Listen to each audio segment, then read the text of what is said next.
அற்பமான பறவை என்று மனிதன் நினைக்க கூடும். அந்த பறவையையும் பாதுகாக்க உந்தன் கண்கள் தேடும்.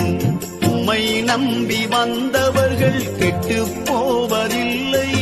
கெட்டு போக நினைப்பவர்கள் உம்மை நம்புவதில்லை.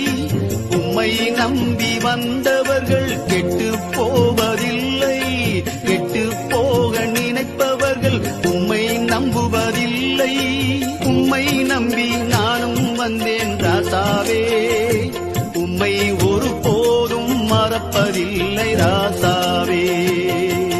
மண்ண நம்பி மரம் இருக்கு, மழைய நம்பி பயிர் இருக்கு. உன்னை நம்பி நான் இருக்கேன் ராசாவே. இயேசு ராசாவே, உம்மை தேடி ஓடி வருபவரை ராசாவே. நீர் ஒருபோதும் தள்ளிடாத நேசரே. Download ShareChat.